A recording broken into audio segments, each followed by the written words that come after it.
Salam, saudara-saudara yang terkasih di dalam Tuhan. Saya terus berharap saudara yang sedang menonton video ini dalam keadaan sehat dan sukacita selalu dalam naungan kasih dan pemeliharaan Tuhan kita Yesus Kristus.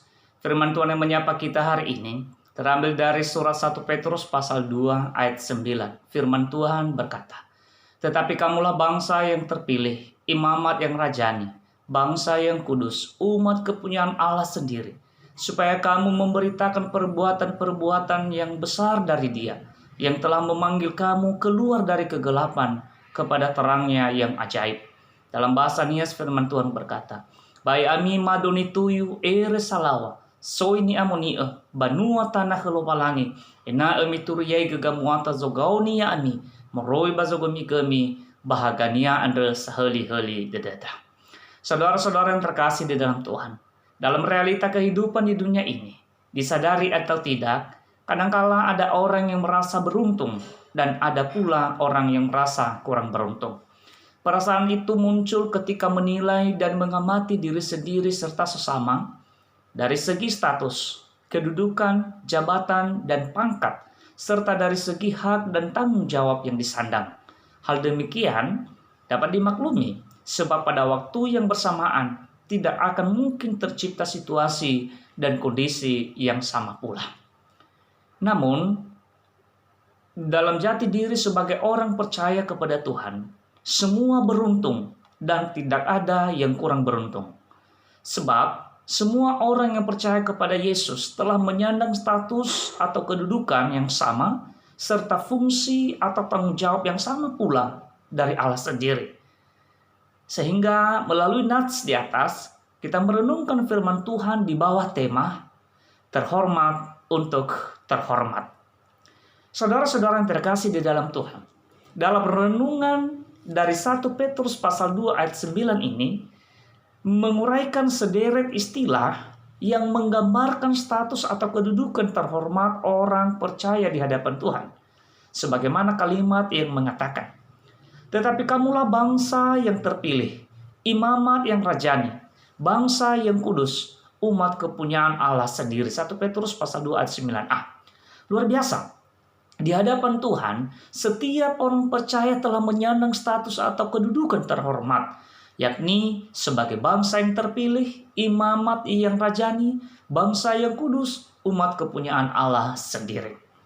Status atau kedudukan terhormat tersebut dianugerahkan Allah kepada setiap umatnya, bukan dengan tidak ada alasan, melainkan untuk suatu tujuan atau fungsi dan tanggung jawab yang terhormat pula.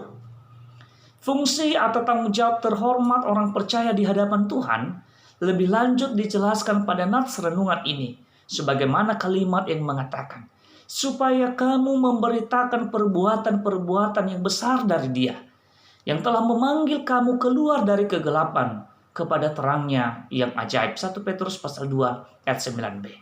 Luar biasa pula. Fungsi dan tanggung jawab terhormat setiap orang percaya adalah untuk memberitakan perbuatan-perbuatan besar dan keajaiban Allah.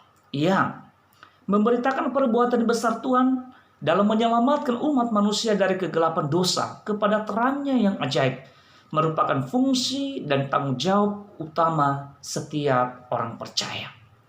Saudara-saudara yang terkasih di dalam Tuhan, baik status atau kedudukan maupun fungsi atau tanggung jawab sebagai orang percaya merupakan rentetan perbuatan besar Allah. Allah yang penuh kemurahan telah memanggil umatnya keluar dari kegelapan kepada terangnya yang ajaib melalui penebusan Yesus Kristus.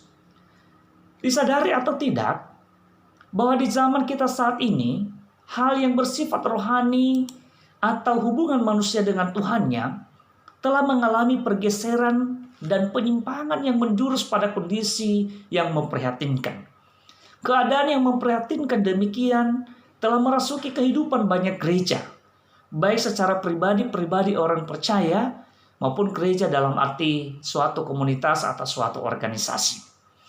Kemerosotan nilai-nilai kekristenan dalam hidup orang percaya dewasa ini dapat teramati pada sejauh mana seorang percaya memandang dirinya sebagai orang percaya, maupun komunitasnya sebagai persekutuan orang-orang percaya, orang-orang kudus di hadapan Tuhan. Terkesan bahwa banyak orang yang mengatasnamakan orang percaya, tetapi dalam menjalani hidup serta menjadi bagian dari suatu komunitas kerohanian atau anggota suatu organisasi gereja, tidak didasari pada kesadaran diri sebagaimana disebut pada nats renungan ini, yakni sebagai bangsa yang terpilih, imamat yang rajani, bangsa yang kudus, umat kepunyaan Allah sendiri. 1 Petrus pasal 2 ayat 9a tadi. Kitab suci atau Alkitab kadang dipandang sebelah mata saja, dengan tidak lagi menjadikannya sebagai patokan kebenaran, melainkan cenderung berlaku dan bertindak dengan alasan berdasarkan kebiasaan, berdasarkan suara terbanyak, berdasarkan aturan, berdasarkan perintah, dan berdasarkan apa yang berlaku di sana, atau pengkopian kebiasaan orang dan golongan lain. Sehingga hasilnya juga, kehidupan sebagai orang percaya terkesan yang Kristen kulitnya saja, KTP-nya saja, simbolnya saja, atau aksesorisnya saja. Sementara dalamannya adalah bersarangkan keinginan duniawi, kehendak manusiawi, dan kepuasan nafsu semata. Saudara-saudara yang dikasihi oleh Tuhan, kekristenan yang demikian akan membelokkan pengertian gereja yang sesungguhnya, di mana gereja mengandung arti sebagai orang-orang yang dipanggil keluar dari kegelapan. Atau dengan kata lain, orang-orang kudus, orang-orang yang cinta Tuhan, dan orang-orang yang saling mengasihi, serta orang-orang yang anti kejahatan dan anti perbuatan dosa. Tetapi, kehidupan kekristenan yang dipertontonkan justru yang pertama, seolah sebagai sarang penyamun dan bunker atau gudang bertumbuh kembangnya pikiran kotor, rancangan kejahatan, dan perbuatan dosa. Yang kedua, seolah sebagai sarang singa dan binatang buas yang saling mengancam, saling menggertak, dan saling memangsa ketika kasih terhadap sesama tidak tercermin lagi. Ketiga, seolah sedang bermain di pasar keuangan untuk meraup keuntungan atau jasa. Ketika apa-apa berhubungan dengan Tuhan, harus dihitung berapa untung dan apa ruginya. Yang keempat, seolah sebagai panggung pertunjukan, pajangan iklan, ruang diskotik, ketika kepuasan duniawi tidak dapat dibedakan lagi dengan kepuasan secara rohani yang sesungguhnya. Dan yang kelima, seolah sebagai ring perebutan kekuasaan dan pertunjukan, ketika kekristenan dijadikan sebagai status untuk mendapatkan jati diri, mendapat pengakuan dan penghormatan. Jika seperti beberapa poin di atas yang terjadi di tengah-tengah kekristenan saat ini, itu menunjukkan adanya ketimpangan dan penyimpangan antara status atau kedudukan terhormat dengan fungsi atau tanggung jawab terhormat yang Allah anugerahkan kepada seluruh umatnya. Saudara-saudara yang terkasih di dalam Tuhan, saat ini kita sedang berkelana di tengah keadaan kemerosotan dan penyimpangan nilai-nilai kekristenan sebagai akibat ketidakseimbangan antara status atau kedudukan terhormat dengan fungsi atau tanggung jawab terhormat sebagai orang percaya, sebagai anak-anak Tuhan, dan bahkan sebagai hamba-hamba Tuhan. Demikian juga saat ini kita sedang berada di tengah-tengah dunia yang sedang dalam ancaman pandemi virus corona atau COVID-19 hingga saat ini. Di mana kenyataan virus corona tersebut tidak hanya mengancam kesehatan dan jiwa sejumlah orang, melainkan juga memukul mundur peradaban manusia di penjuru dunia ini.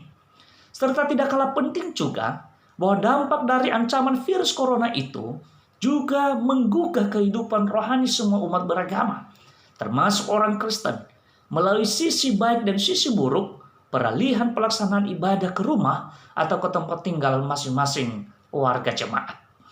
Saudara-saudara yang terkasih di dalam Tuhan, di tengah kondisi yang manis pahit yang sedang terjadi saat ini, renungan ini menyadarkan kita bahwa kita adalah orang-orang yang berstatus terhormat dan dengan tujuan yang terhormat pula di hadapan Tuhan. Dulu, pernah ada suatu lembaga atau organisasi yang memiliki slogan, "Suara rakyat adalah suara Tuhan." Sangat menarik.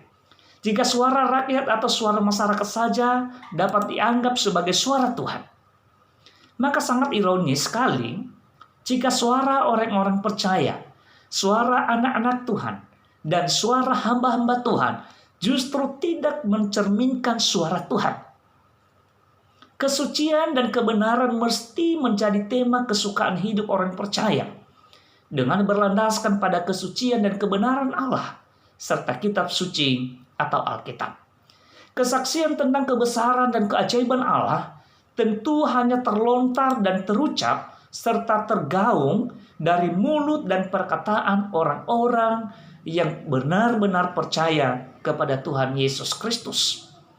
Sehingga Paulus katakan kepada jemaat di Korintus, "Sebab kamu telah dibeli dan harganya telah lunas dibayar. Karena itu muliakanlah Allah dengan tubuhmu." 1 Korintus 6 ayat 20.